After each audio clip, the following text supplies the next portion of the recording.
Ready to relive the nightmares? Join me as I uncover the secrets behind the scariest 1950s horror flicks. Classic monsters managed to tap into deep-seated fears, providing a unique window into the psyche of that era's society.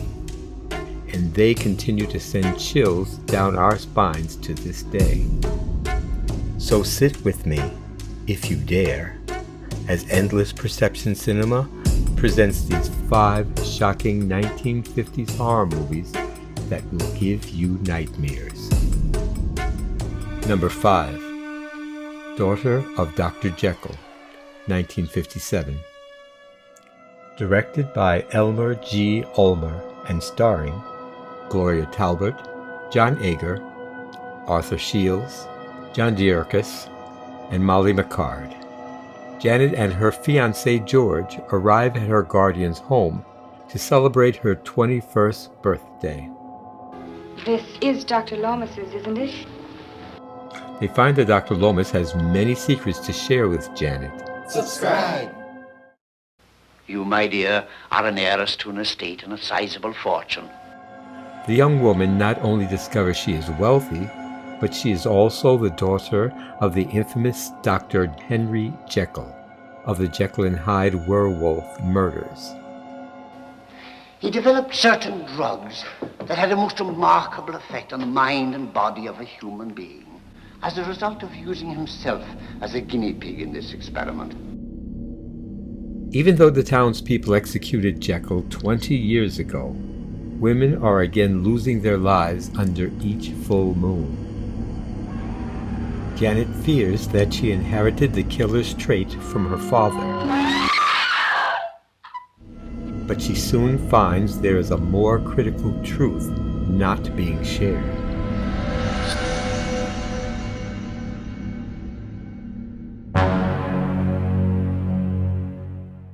The Robert Louis Stevenson novella and the other film interpretations never mentioned Mr. Hyde changing into a werewolf. The writer of this film couldn't decide whether the antagonist should be a chemically induced Hyde or a werewolf type one.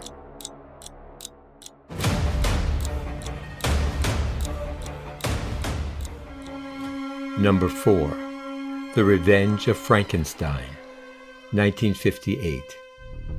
Directed by Terence Fisher and starring Peter Cushing, Francis Matthew, Eunice Gayson, Michael Gwynne, and Arnold Diamond.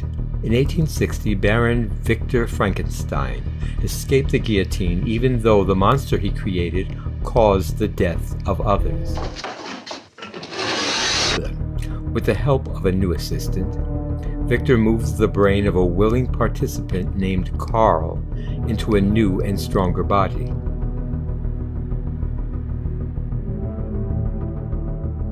Issues erupt when convalescing Carl doesn't want the doctor to treat him like a laboratory rat. All my life I've been stared at. It'll be different now, Carl. You'll be able to play a great part in the advancement of medical science. Someone strangles a local woman, and the townspeople discover who the secretive Dr. Stein really is. Frankenstein! Frankenstein!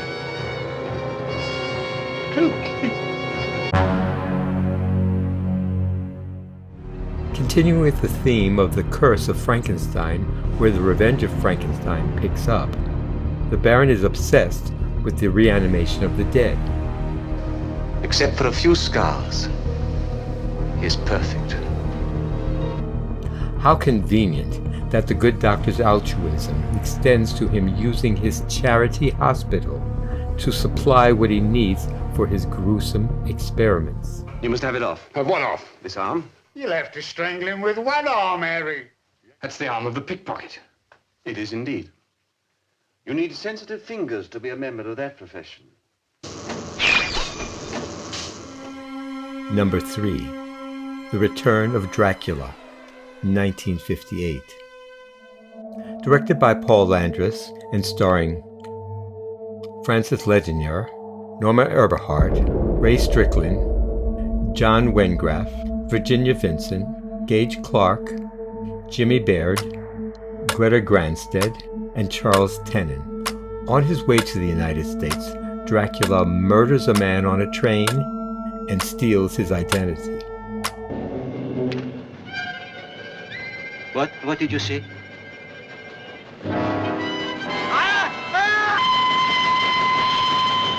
He then visits the man's cousins.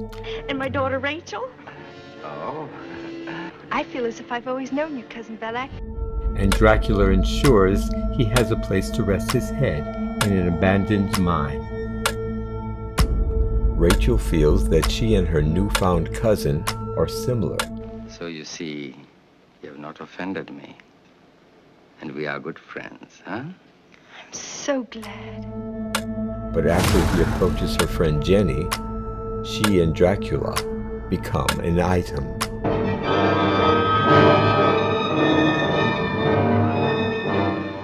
Come. When a police officer from Europe arrives to investigate, others become aware of Dracula's real identity.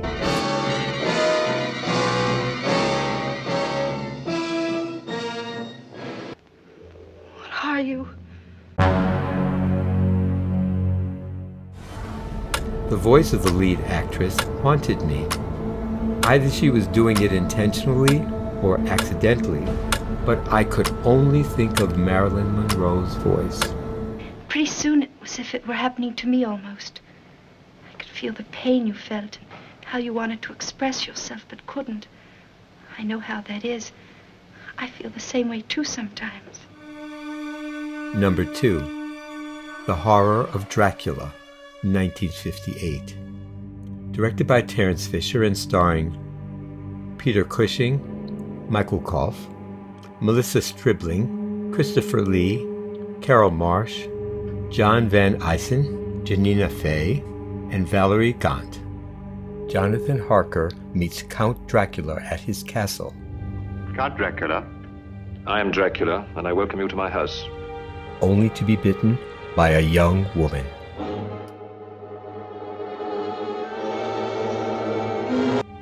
After Dr. Van Helsing arrives to find Harker in Dracula's coffin, he knows what he has to do.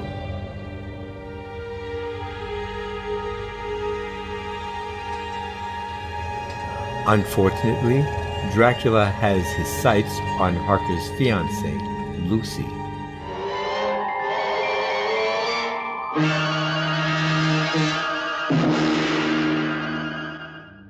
Van Helsing must find a way to stop Dracula before any other lives are lost.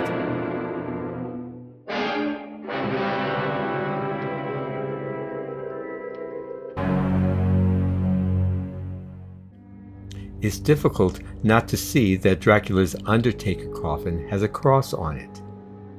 According to information in the film, vampires shouldn't be able to touch the lid, much less climb into the coffin.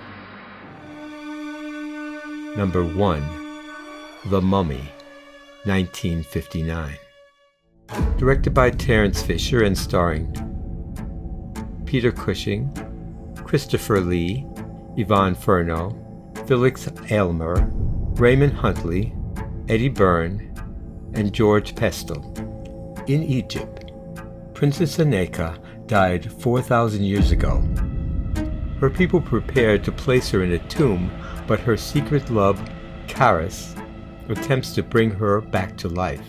Let not these limbs be without movement. Let them not pass away.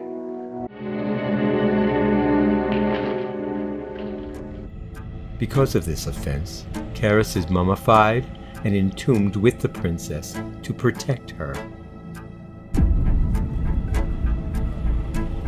But in 1895, an archaeologist, his brother, and his son discover the tomb of Princess Aneka and ignore the curse, forbidding all to enter. Years later, a follower of the ancient faith raises the mummy, and its hunt to avenge all those involved in the desecration of the tomb begins.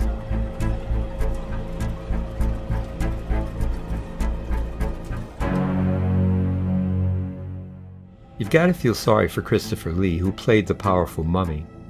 He had so many physical mishaps. First, while under the swampy waters, Lee couldn't see the pipes and fittings, so he injured his knees and shins. Second, because a grip accidentally bolted a door, Lee dislocated his shoulder as he crashed through it. Third, the electric matches, or squibs, used to simulate bullet impacts left burn marks on Lee for weeks. And fourth, Lee's back was thrown out, carrying actress Yvonne Fourneau. No wonder the mummy was angry and sought revenge. If you enjoyed this trip down horror lane, be sure to check out our next video for more chilling tales and leave your thoughts in the comments below. See you next time.